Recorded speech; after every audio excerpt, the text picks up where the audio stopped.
Imagine standing at the edge of a vast, uncharted forest. You know that somewhere deep within its tangled undergrowth lies the answer to a question you've carried your entire life. Who am I? Why am I here? But as you take your first step forward, you notice something unsettling. There's another figure walking beside you, just out of sight. It moves when you move, stops when you stop, and seems to mirror your every action. At first, fear grips you. Is this some malevolent force, a trick of the light? Then it dawns on you.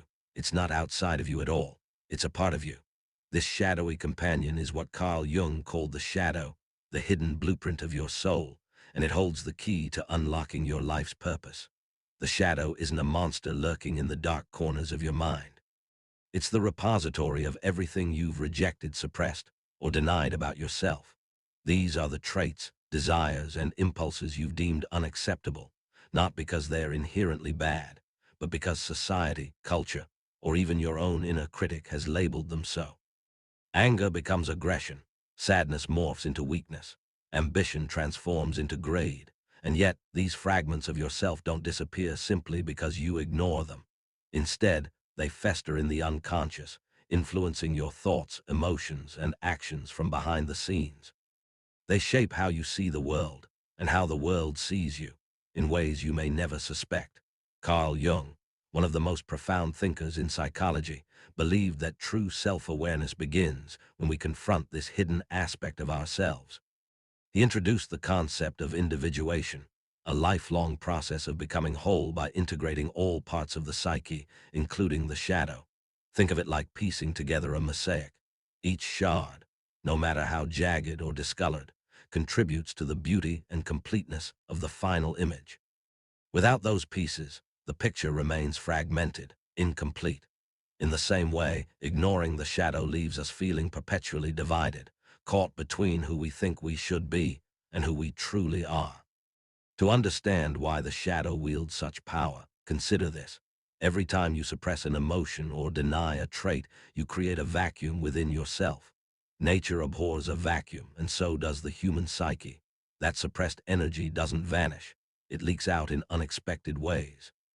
Perhaps you find yourself inexplicably irritated by someone else's arrogance, only to realize later that their confidence mirrors a quality you secretly envy in yourself. Or maybe you lash out in anger during moments of stress, despite priding yourself on being calm and composed. These reactions aren't random. They're projections, reflections of the shadow demanding to be seen. But here's where things get fascinating. While the shadow can sabotage us if left unchecked, it also contains immense potential for growth and transformation. Within its depths lie untapped reservoirs of creativity, passion, and resilience. Artists, writers, and innovators often draw upon their shadows to produce work that resonates deeply with others. Vincent van Gogh channeled his emotional turmoil into swirling masterpieces that continue to captivate audiences centuries later. Nelson Mandela transformed decades of imprisonment into a global symbol of forgiveness and reconciliation. Both men faced their shadows, not by erasing them, but by embracing them as integral parts of their humanity. So how do we begin this journey of integration? It starts with awareness. Like Perseus facing Medusa, we cannot look directly at the shadow without preparation. We must approach it indirectly, through dreams, art, or reflection. Dreams, according to Jung, are messages from the unconscious, offering glimpses of the shadow in symbolic form. Active imagination, a technique he developed, invites us to dialogue with these symbols, giving voice to the silenced aspects of ourselves. Through these practices, we learn to recognize the shadow not as an adversary, but as a guide leading us toward wholeness. As you venture deeper into this exploration, imagine uncovering layers of yourself that have been buried for years, perhaps even decades. What might you find? A forgotten dream, a repressed desire, a strength you didn't know you had. The answers lie just beyond the threshold of your comfort zone, waiting to be unearthed. And the more you engage with this process, the clearer it becomes that the shadow isn't something to fear, it's something to embrace. This journey won't always be easy. Confronting the shadow requires courage, humility, and a willingness to sit with discomfort. But the rewards are immeasurable. With each step forward, you'll discover new dimensions of yourself, untapped wells of creativity, and a sense of purpose that feels authentic and alive. And as you peel back the layers of your own psyche, you'll begin to see the world and the people in it with fresh eyes.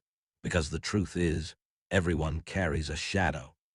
Every person you meet, every relationship you form, every challenge you face, all of it is shaped by the interplay between light and dark, conscious and unconscious.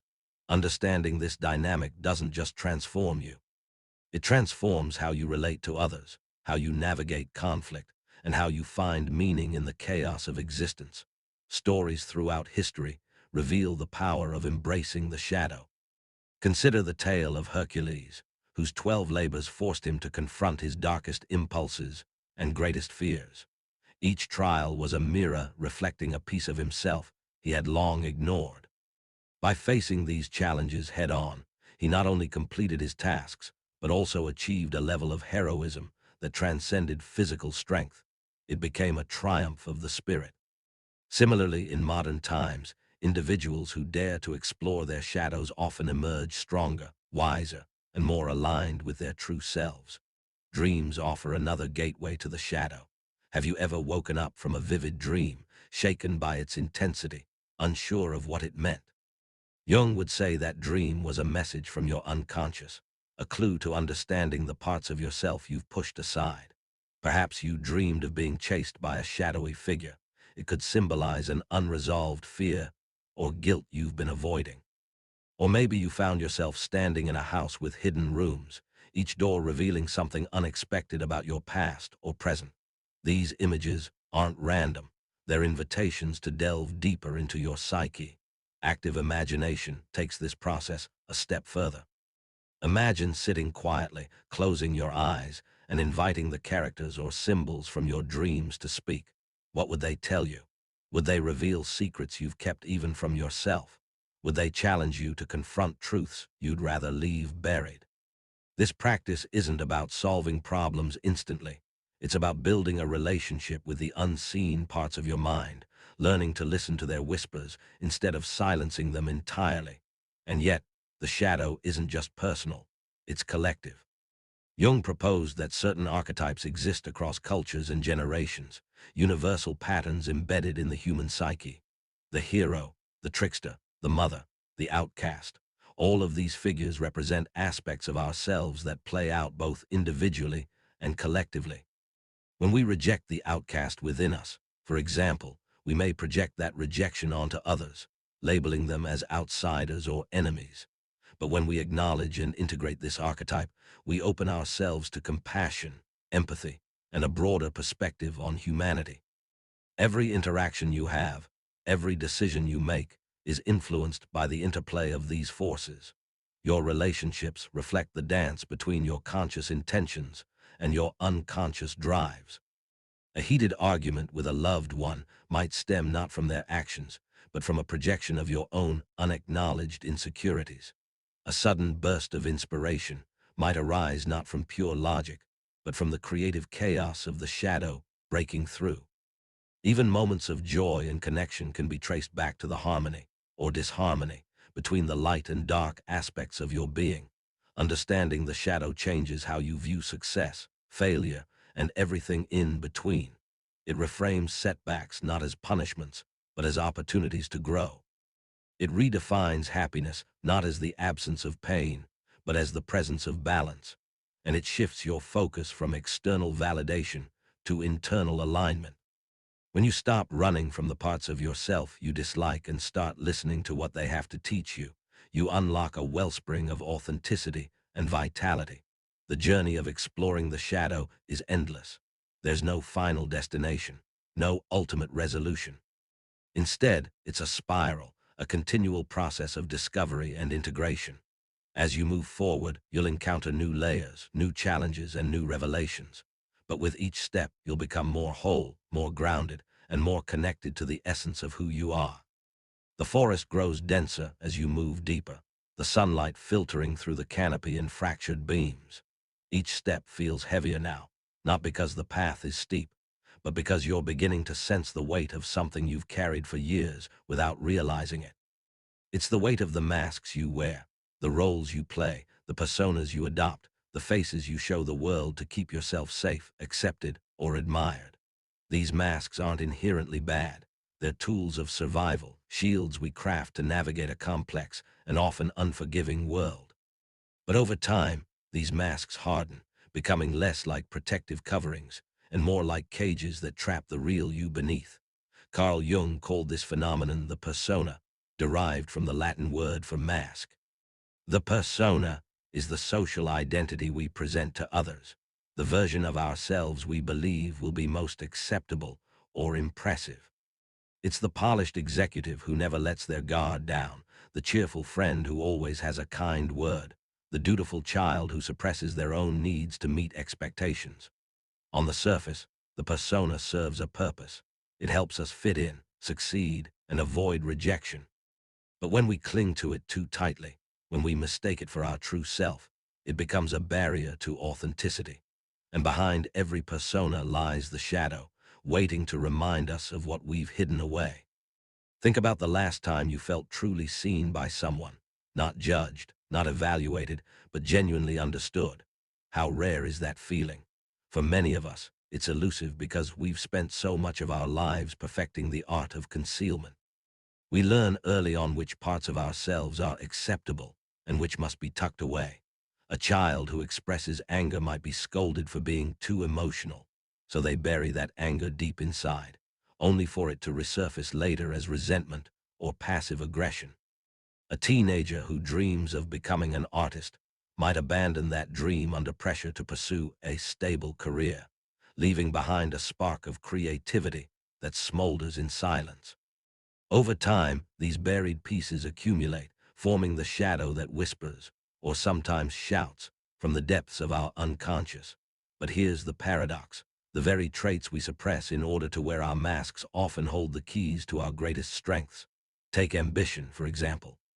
In moderation, it drives achievement and progress. Yet if society labels ambition as selfishness, we may suppress it entirely, denying ourselves the chance to strive for meaningful goals. Or consider vulnerability, a quality often dismissed as weakness. When embraced, vulnerability becomes a source of profound connection and resilience. The shadow doesn't just contain our flaws, it houses untapped potential, raw material waiting to be shaped into something extraordinary.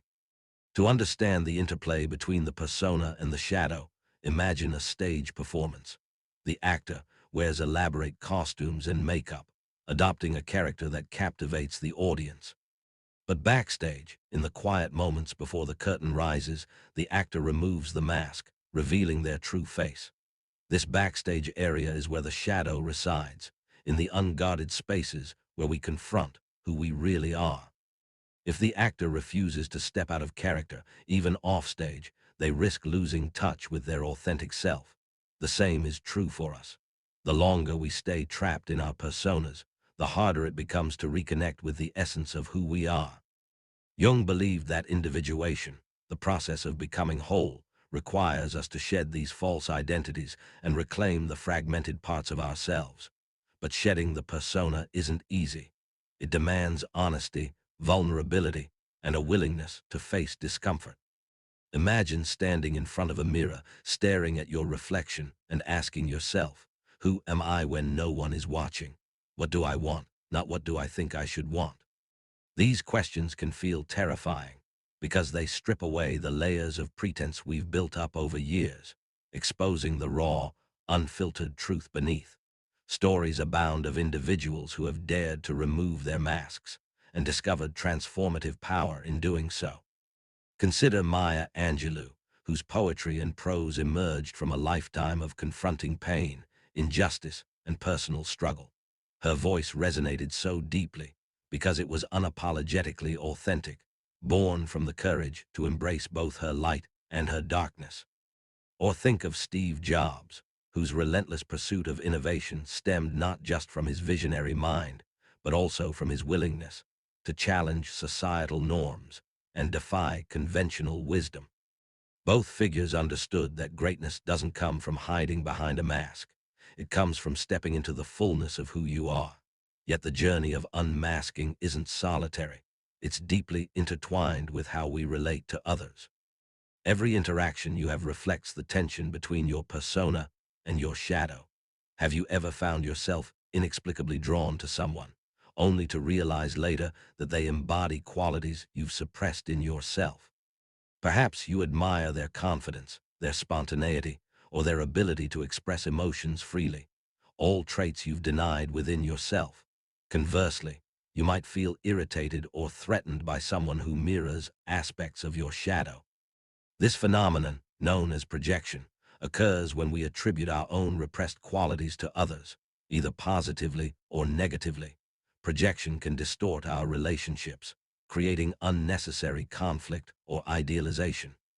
For instance, you might idolize a colleague for their assertiveness while simultaneously resenting them for being too pushy. Both reactions stem from your unconscious recognition of a trait you've disowned, assertiveness, that exists within you as well. By becoming aware of these projections, you can begin to reclaim the qualities you've projected outward, integrating them back into your sense of self. This process not only deepens your understanding of others, but also fosters greater empathy and connection.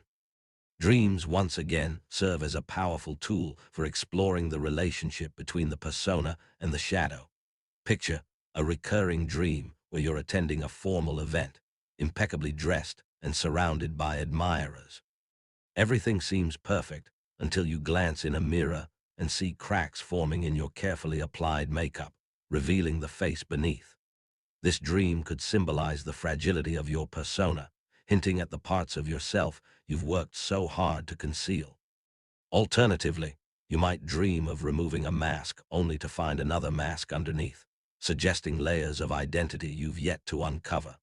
Dreams like these invite you to peel back the layers of pretense and confront the truth hidden beneath.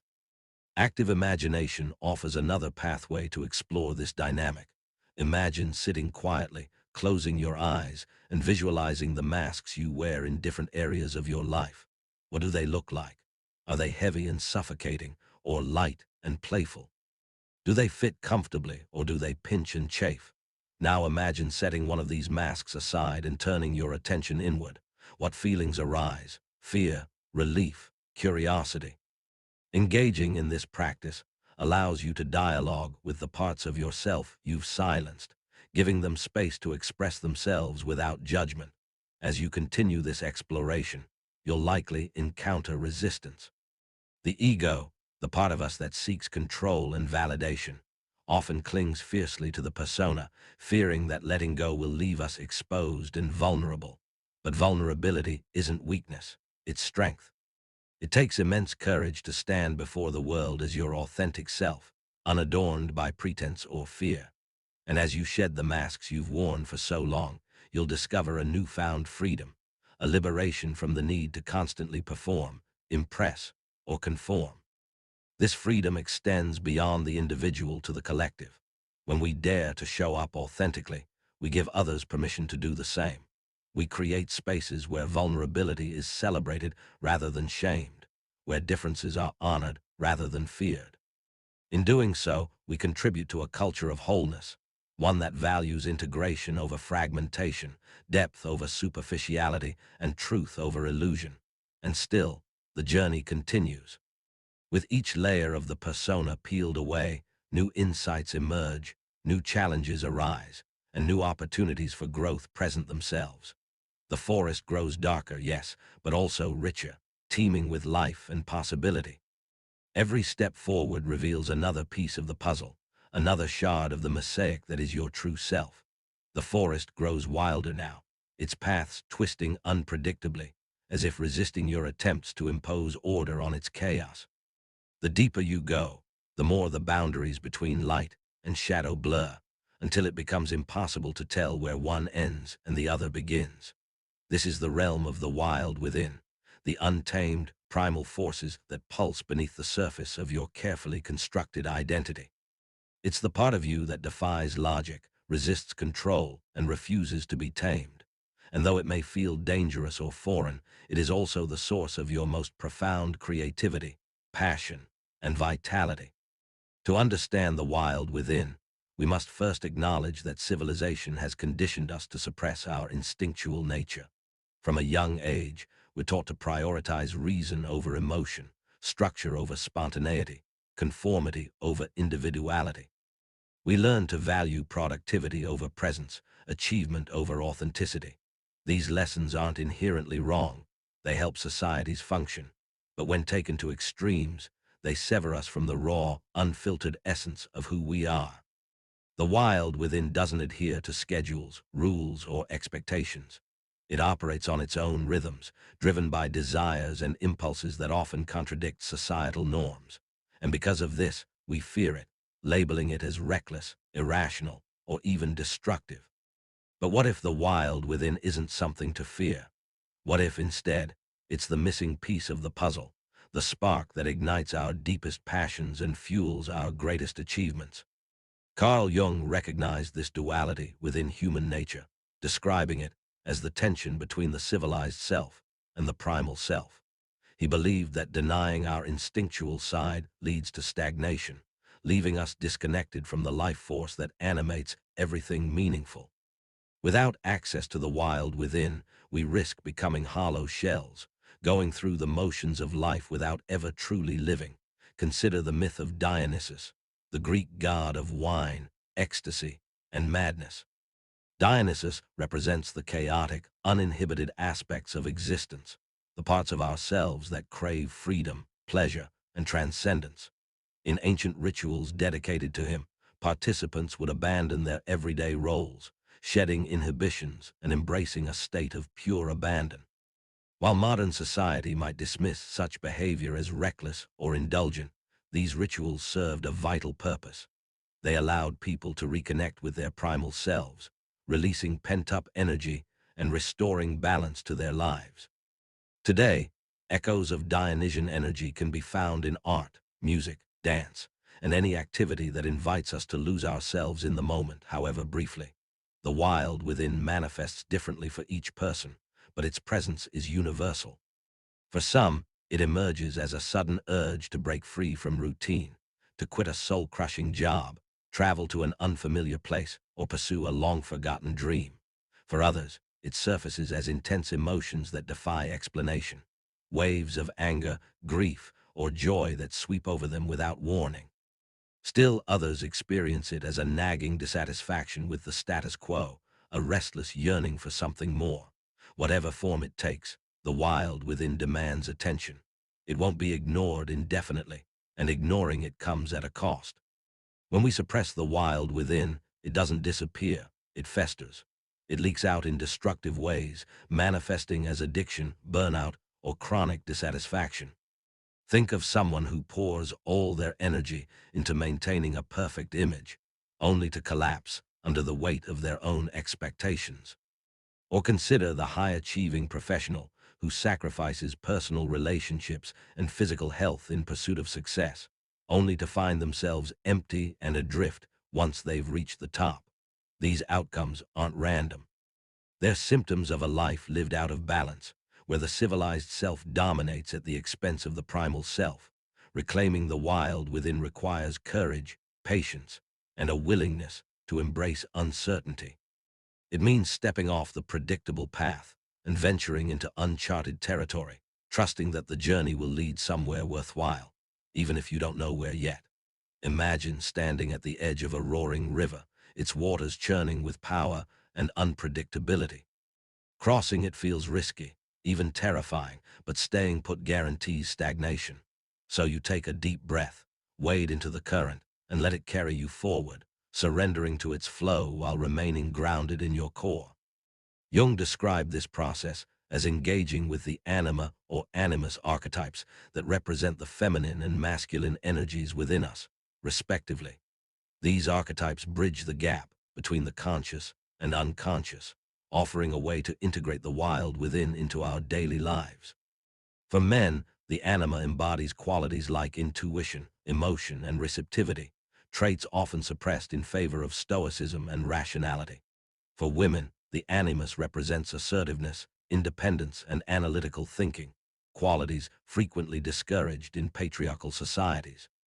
By acknowledging and nurturing these complementary energies, we create space for the wild within to express itself constructively, rather than destructively.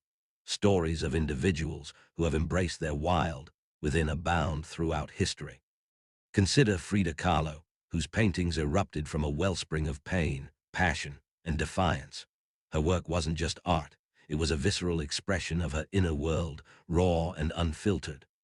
Or think of Mahatma Gandhi, whose commitment to nonviolent resistance stemmed not from passivity, but from an unwavering connection to his deepest convictions. Both figures tapped into the primal forces within themselves, channeling them into acts of creation and transformation that continue to inspire generations. Dreams provide another window into the wild within. Have you ever had a dream where you found yourself running through dense woods, pursued by an unseen force? Or perhaps you dreamed of swimming in a vast ocean, surrounded by creatures both beautiful and terrifying. These dreams reflect the untamed aspects of your psyche, inviting you to explore their mysteries. They remind you that the wild within isn't something to conquer, it's something to coexist with, to learn from, to honor. Active imagination offers a practical way to engage with these forces. Picture yourself sitting quietly, closing your eyes, and visualizing the wild within as a creature, a wolf, a storm, a flame. What does it look like? How does it move? Does it feel threatening, playful, or indifferent? Now imagine approaching it, not with fear or hostility, but with curiosity and respect. Ask it questions. What do you want from me? What gifts do you bring? Listen closely to the answers, whether they come as words, images, or sensations. This practice allows you to build a relationship with the wild within, transforming it from an adversary into an ally. As you deepen this relationship, you'll begin to notice changes in how you navigate the world. Tasks that once felt tedious may become infused with meaning. Relationships that once seemed stagnant may take on new dimensions. Moments of stillness may reveal hidden depths, while moments of chaos may offer unexpected clarity. The wild within doesn't promise comfort or ease.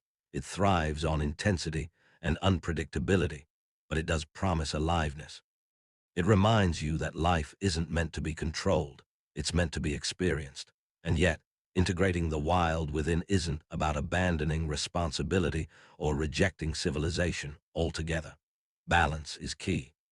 Just as too much suppression leads to stagnation, too much indulgence leads to recklessness. The goal is to harmonize the civilized self and the primal self, creating a dynamic equilibrium that honors both. Think of it as dancing with a partner. You lead sometimes, follow other times, always attuned to the rhythm of the music. This harmony extends beyond the individual to the collective. When we embrace our wild within, we contribute to a culture that values authenticity over conformity, diversity over uniformity, and depth over superficiality. We create spaces where people feel free to express themselves fully, without fear of judgment or rejection. In doing so, we foster a sense of belonging that transcends labels and divisions, reminding us that we're all connected by the same primal heartbeat. The forest stretches endlessly before you now, its shadows alive with movement and sound. You realize that the wild within isn't confined to the wilderness. It exists everywhere, in every moment, waiting to be acknowledged. It whispers in the rustle of leaves, roars in the crash of waves, sings in the laughter of children. It calls to you, urging you to step further into the unknown, to trust the wisdom of your instincts, to embrace the full spectrum of who you are. The forest now feels alive in ways you couldn't have imagined when you first stepped into its depths. The air hums with an electric charge, as if the very trees and stones are conspiring to reveal their secrets. You've encountered the shadow, peeled back the masks of the persona, and begun to embrace the wild within. But these discoveries were only the beginning. Now you stand at the threshold of something greater, the alchemical process of transformation, where the disparate fragments of your psyche are forged into a unified whole. This is not just about self-awareness. It's about transmutation, the act of turning lead into gold, chaos into clarity, pain into purpose. Carl Jung saw this process as the heart of individuation, likening it to the ancient practice of alchemy. In alchemy, base metals were subjected to heat, pressure, and purification until they emerged as precious substances. Similarly, the human psyche undergoes trials that refine and elevate it, transforming suffering into wisdom and fragmentation into wholeness.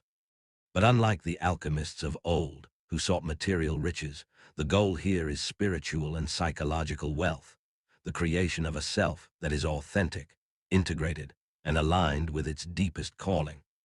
At the core of this transformation lies the concept of conjunctio, or union, the merging of opposites within the psyche, light and dark, masculine and feminine, conscious and unconscious.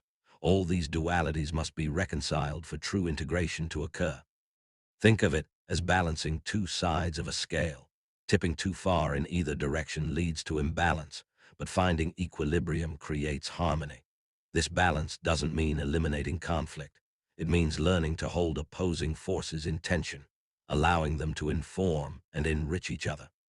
Consider the story of Rumi, the 13th century Persian poet whose life was transformed by embracing paradox. After meeting Shams of Tabriz, a wandering dervish who challenged his intellectual certainties, Rumi underwent a profound inner awakening. He described this experience as a dance between lover and beloved, reason and ecstasy, form and formlessness. His poetry reflects this synthesis, weaving together seemingly contradictory elements into a tapestry of transcendent beauty. For Rumi, the alchemy of transformation wasn't about choosing one side over the other. It was about uniting them in a higher truth. Your own journey mirrors this process.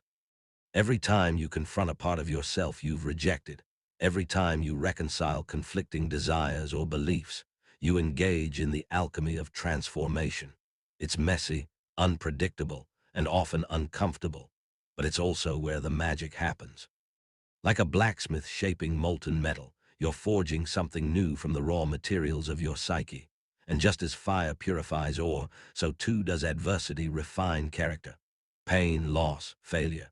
These aren't obstacles to growth, they're catalysts for it. Dreams play a crucial role in this alchemical process, serving as crucibles where unconscious conflicts are resolved and new insights emerge. Imagine dreaming of a locked chest buried beneath the earth. As you dig it up and pry it open, you find not treasure, but a mirror reflecting your face. This dream could symbolize the hidden potential within you, waiting to be unearthed and brought into the light. Or consider a recurring dream where you're trapped in a labyrinth, searching for an exit that never appears. Such dreams might represent the winding path of transformation itself, reminding you that the journey is the destination. Active imagination deepens this exploration, allowing you to engage directly with the symbols and archetypes that populate your unconscious. Picture yourself sitting quietly, closing your eyes, and visualizing a cauldron bubbling over a flame. Into this cauldron, you place everything you've suppressed or denied. Your fears, your regrets, your unmet desires. Watch as the mixture churns and transforms, taking on new shapes and colors. What emerges isn't destruction, it's creation. Out of the chaos comes clarity, out of fragmentation comes unity. This process isn't linear, it's cyclical.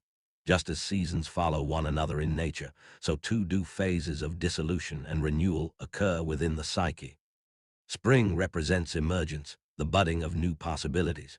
Summer signifies expansion, the flourishing of growth. Autumn marks contraction, the shedding of what no longer serves.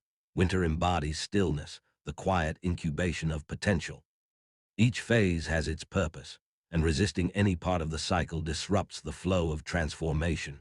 Stories throughout history illustrate the power of alchemical transformation. Consider Viktor Frankl, the psychiatrist and Holocaust survivor who found meaning even in the darkest corners of human suffering. His book Man's Search for Meaning describes how he transformed unimaginable hardship into a philosophy of hope and resilience. For Frankl, the key was shifting his focus from what he had lost to what he could create, a testament to the alchemical principle that even the basest materials can yield gold under the right conditions. Similarly, the myth of the phoenix offers a timeless metaphor for renewal. According to legend, the phoenix dies in flames only to rise again from its ashes, reborn and more radiant than before. This cycle of death and rebirth isn't literal.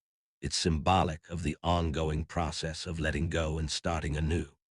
Whether it's ending a toxic relationship, leaving behind a career that no longer fulfills, or releasing outdated beliefs about yourself, each act of surrender clears space for something better to emerge. Yet transformation isn't just personal, it's collective. When you undergo alchemical change, you contribute to a ripple effect that touches everyone around you. Your courage inspires others to face their own shadows. Your authenticity encourages them to shed their masks. Your integration models the possibility of wholeness, showing that it's possible to honor all parts of oneself without losing coherence. In doing so, you help create a culture that values depth over superficiality, complexity over simplicity, and evolution over stagnation. As you continue this journey, you'll encounter moments of doubt and resistance. The ego, the part of you that seeks control and certainty, will try to sabotage the process, fearing the loss of familiar structures. But remember, transformation requires surrender. It asks you to trust that the unknown holds gifts beyond your wildest imaginings. It invites you to step into the fire, knowing that while you may be burned, you will also be purified. And still, the forest beckons. Its shadows deepen, its mysteries multiply, but so does its promise. With each step forward, you feel the weight of your old self falling away, replaced by a lighter, brighter version of who you are becoming. The path ahead is uncertain, yes, but uncertainty is fertile ground. It's where seeds take root, where possibilities unfold, where the extraordinary becomes possible.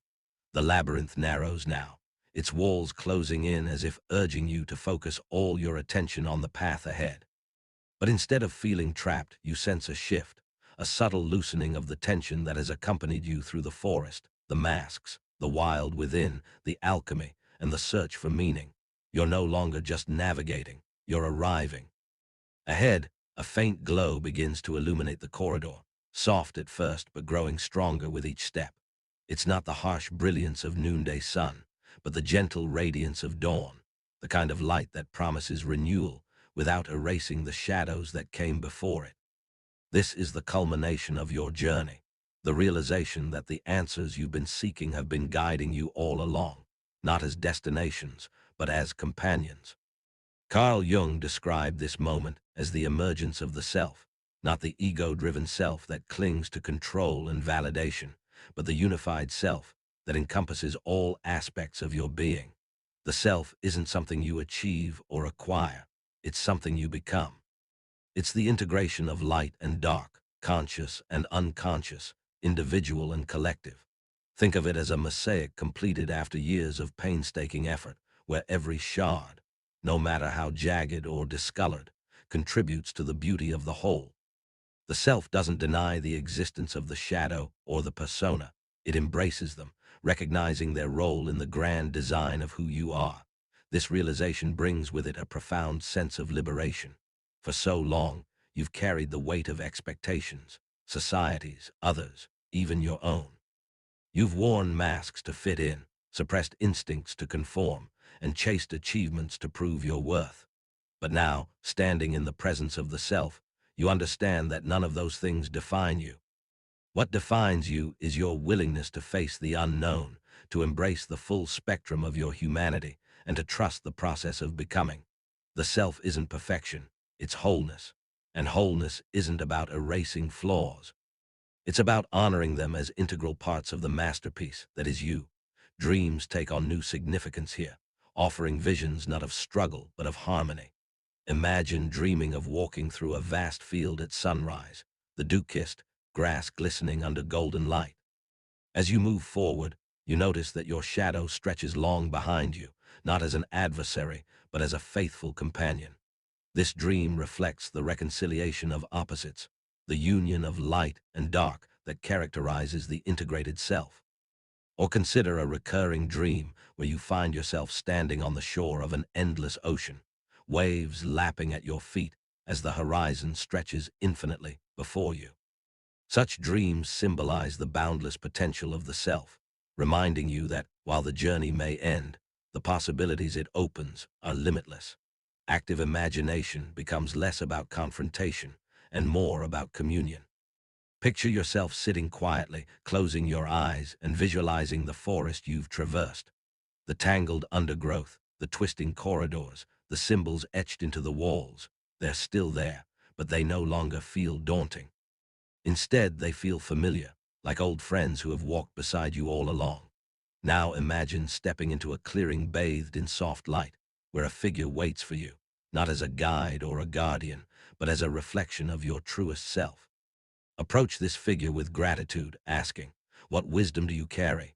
What gifts do you offer?" Listen closely to the answers, knowing that they come not from outside but from within. Stories of individuals who have reached this stage of integration resonate deeply because they reflect universal truths. Consider Nelson Mandela, whose decades of imprisonment became a crucible for transformation. He didn't emerge bitter or broken. He emerged whole, embodying forgiveness, resilience, and purpose. His life reminds us that the self isn't forged in comfort but in challenge, shaped by the fires of adversity into something enduring and luminous. Similarly, the poet Rumi spent years wrestling with doubt and longing before finding peace in the unity of all things. His words continue to inspire because they speak to the timeless truth of the integrated self, that we are both the seeker and the sought, the question and the answer. Yet the emergence of the self isn't an end point, it's a threshold. Beyond it lies a life lived not in pursuit of meaning but in expression of it. Every action becomes an act of creation, every relationship a dance of reciprocity, every moment an opportunity to honor the interconnectedness of all things. You begin to see the world not as a collection of separate entities, but as a living tapestry, where each thread contributes to the pattern of the whole. And within this tapestry, you find your place, not as a solitary figure, but as part of something greater. This perspective transforms how you relate to others. When you embrace the self, you stop projecting your fears and desires onto those around you. Instead, you meet them with curiosity and compassion, recognizing that their struggles and triumphs mirror your own. You create spaces where authenticity is celebrated, vulnerability is honored, and growth is nurtured. In doing so, you contribute to a culture that values depth over superficiality, empathy over indifference, and connection over isolation. As you step fully into the light, you realize that the journey hasn't ended, it's simply evolved. The forest remains, its mysteries as rich and complex as ever. But now, you navigate it with a newfound clarity, unafraid of the shadows because you know they belong to you. You carry the lessons of the labyrinth not as burdens, but as treasures, reminders of the strength and wisdom you've cultivated along the way. The questions that once haunted you now feel like old friends, their edges softened by time and understanding. And so you move forward, not out of obligation or expectation, but out of love. Love for the process of becoming. Love for the interconnected web of existence. Love for the light and the dark, the known and the unknown, the seen and the unseen. Because in the end, it's not about finding answers. It's about learning to live the questions. It's about trusting that the journey itself is the purpose, that the act of seeking is the fulfillment, that the dance of light and shadow is the music of life. The forest stretches endlessly before you, its paths winding toward horizons you'll never fully reach. But you don't need to reach them. What matters is the walking, the wandering, the weaving of your unique thread into the tapestry of the cosmos. And as you take your next step, you smile, not because you've arrived, but because you've begun.